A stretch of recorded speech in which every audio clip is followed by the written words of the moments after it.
Oh yes, today I have a rack of pork. I purchased this beautiful baby from Costco and I paid about $17. They have them once a year and you have to get it while they're there. So they range between $13 and $20 is what I would say. And these babies have a lot of delicious meat on it. The bone in. I love having my pork with the bone in like this. It's like having a little handle. And so my ingredients are garlic. I have two types of garlic. I have my black garlic, and this stuff is awesome. It's nice and spongy and it smells like molasses. It has a sweet taste to it. And then of course there's the regular garlic that I have right here. I'm also going to show you the black pepper that I'm using to season this up with. And then I'm also going to show you, where is it at? Yep, here it goes. Of course I'm going to be using some good old kosher salt to give that pork some flavor.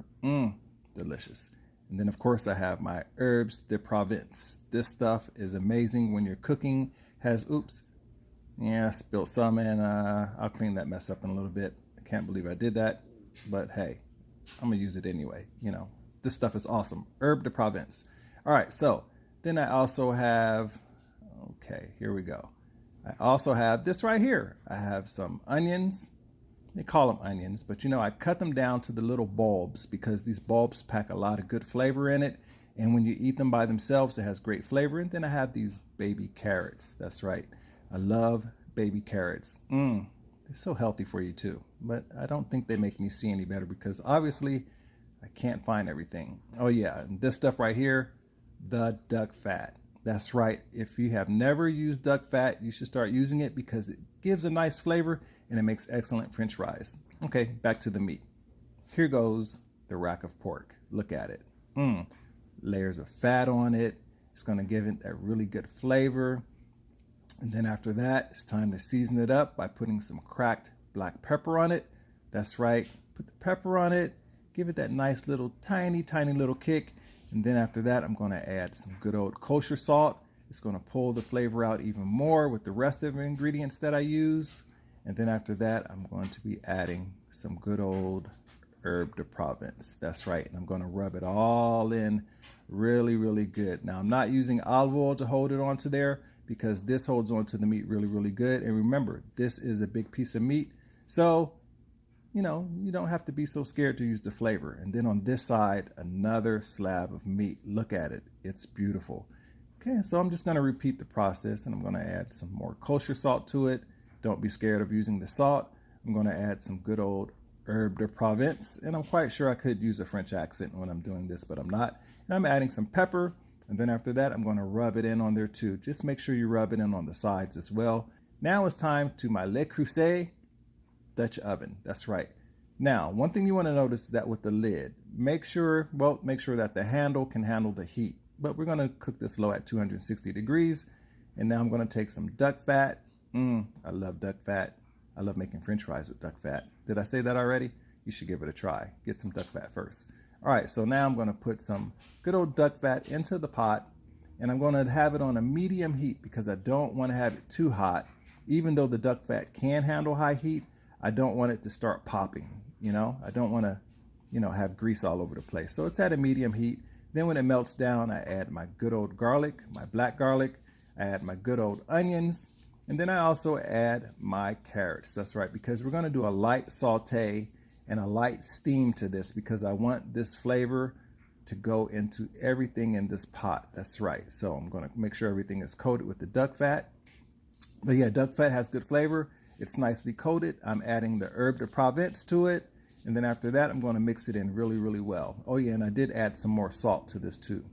So that way I'm mixing it up really well. And then after that, I'm going to have the lid back on this baby so it can do a little bit of a steam / saute. Then after about 15 minutes, I'm going to take the lid off. Look at that. See how it's steamed up? All that flavor. Look at it. I could just eat that by itself. But hey, we still got more cooking to do. All right, so after I get it steamed up and everything, I'm going to take all the vegetables out and I'm going to put those to the side. And then after that, it's going to be time to brown the meat. So I'm going to have the temperature up to about a medium high. I don't want to cook the meat. I just want to brown the meat and I want to seal in all that flavor so that way that meat can be even more tasty. All right, so with the browning part of it, Like I said, you don't have to cook it. You're just going to brown it. And this is a big piece of meat, so, just be prepared to do a little bit of navigating with a spatula. And in this case, I'm using my wooden spurtle. That's what this thing is called. It's called a spurtle. That's right. So I use the spurtle, flip it over, and I let it brown just a little bit longer. Just remember, you don't want to let it cook too long. Probably about 4 minutes on each side will do the trick.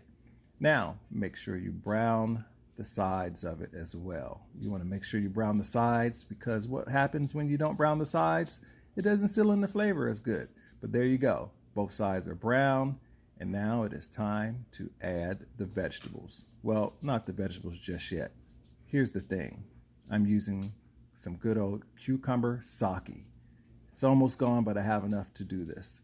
All right, if you've never used cucumber Saki when it comes to cooking meats and vegetables, you have to give it a try. The cucumber Saki gives it its own unique taste, and it's delicious.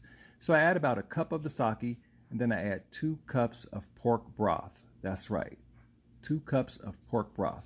All right, so now that I have that added, guess what? Now we're going to add the vegetables back into the pot. Look at it. Doesn't it look delicious?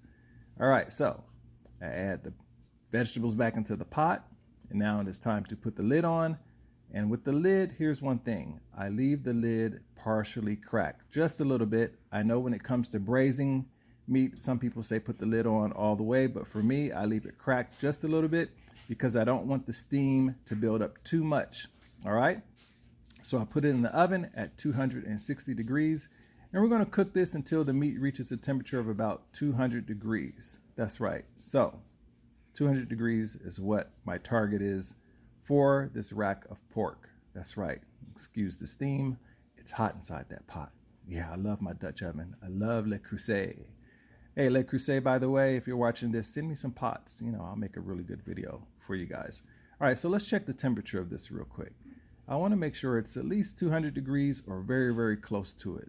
And as you can see, it is getting up there. Almost there, almost at 200. And I tap out at 199 degrees. That's perfect for me.